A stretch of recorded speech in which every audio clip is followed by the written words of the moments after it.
I never thought I'd ever talk about what happened to me back in the fall of 2017, because even now, after all these years, it still sends chills down my spine and makes me doubt my sanity.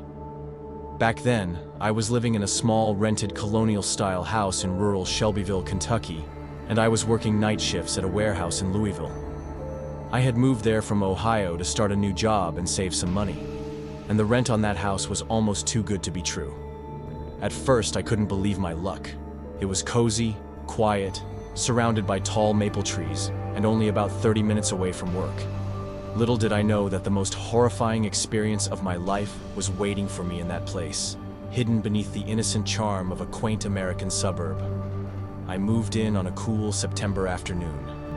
The landlord, an elderly man named Mr. Jenkins, greeted me politely, but didn't say much beyond the basics about the lease and where I could find the fuse box. I remember him standing on the porch, staring at the house with a strange look, almost as if he was relieved that someone else was going to live there. As I carried in the last box, he said something like, "If you hear anything strange at night, just ignore it," then gave me a nervous laugh and quickly walked away. I should have asked him what he meant, but I shrugged it off and figured he was just talking about country sounds. Raccoons, possums, barn owls, the kind of stuff that makes weird noises after dark. The first week went by quietly. Every morning I'd get home from work around 6 a.m., grab a quick breakfast, and go straight to bed. In the evenings I would wake up, sip coffee on the porch while watching the sun go down behind the maple trees, feeling grateful to finally have a peaceful place of my own. But after the first week, little things started happening. Very subtle at first. I would hear faint footsteps upstairs when I knew no one else was there. Doors would be slightly ajar when I was sure I had closed them before leaving the house. One night, while brushing my teeth in the bathroom, I saw a shadow move behind me in the mirror. Not my shadow, something else. I spun around instantly, heart pounding, but no one was there. Still, I convinced myself it was just my imagination and exhaustion from working nights. A few days later, the temperature suddenly dropped inside the house one evening. I checked the thermostat, but it still read 72 degrees Fahrenheit. Yet I could see my breath fog up in front of me. The air felt incredibly heavy, like I was standing inside a freezer. Then, as quickly as it happened, the temperature went back to normal. That was the first time I felt genuinely uneasy. Something wasn't right. When I mentioned it briefly to a coworker, he joked that maybe the house was haunted and laughed it off. I tried to laugh too, but deep inside I knew that wasn't a joke. Or at least, it didn't feel like one. About 2 weeks after I moved in, things escalated. One morning after a particularly exhausting shift, I locked up my car and walked to the front door. Just as I was about to insert the key, I heard someone whisper my name directly in my ear. Soft, breathy, clear as day. I froze in place and spun around, but there was no one around me. The street was completely empty. Just the tall trees swaying in the breeze and birds chirping in the distance. My heart was pounding so hard I could hear it in my ears. I didn't even want to go inside. But eventually, I gathered the courage, unlocked the door, and walked in. Everything seemed normal. Yet that morning I could barely fall asleep. I lay in bed with my eyes wide open, staring at the ceiling, listening for any sound. I felt like I was being watched from the corner of the room, even though I couldn't see anything there. That night, as I was leaving for work, I noticed something absolutely terrifying. On the inside of the front door, just above the doorknob, there were scratch marks. Not like someone had accidentally grazed it with something sharp. They looked deliberate, thin, deep lines running horizontally across the wood, almost like fingernail scratches. I knew those marks had not been there the previous day. I took a closer look and immediately felt a chill run down my spine. It looked like whatever made those scratches had done it from the inside. I tried to rationalize it. Maybe the previous tenant had a dog. Maybe I hadn't noticed earlier. But the wood looked freshly scraped. That night at work, I couldn't focus. The image of those scratches burned itself into my mind. Over the next few nights, the footsteps upstairs became louder. Sometimes it sounded like someone was walking back and forth, other times like someone was running.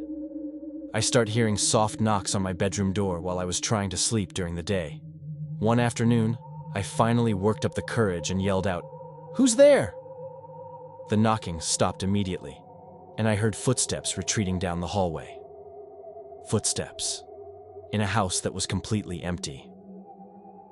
One morning after work, I pulled into the driveway and saw something that nearly made me turn the car around and never come back. In the upstairs window, I saw a woman standing, pale skin, long black hair covering half of her face. She was just standing there, motionless, staring straight at me. I blinked. She was gone. I sat in the car for almost 15 minutes, trembling, telling myself I must have imagined it, that it was probably just a reflection or a trick of sunlight. But deep inside, I knew it wasn't. I knew she was real.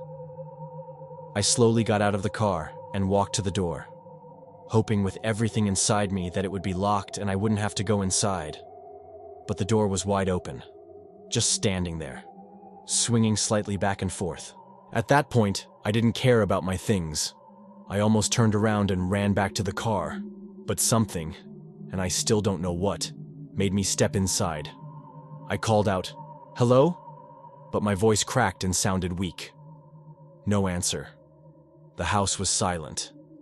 I stepped deeper into the living room, and then I heard it. A faint, almost inaudible female voice whispering from upstairs. I couldn't make out the words. It sounded like she was chanting or humming. My body was screaming at me to leave, but something kept pushing me forward. I slowly climbed the staircase. With each step, the whispering grew louder, more distorted, like multiple voices layered on top of each other. As I reached the top, the whispering stopped. Complete silence. Then the door to the bedroom at the end of the hallway slammed shut with such force that the walls shook. I ran down the hallway and threw the door open, but the room was empty.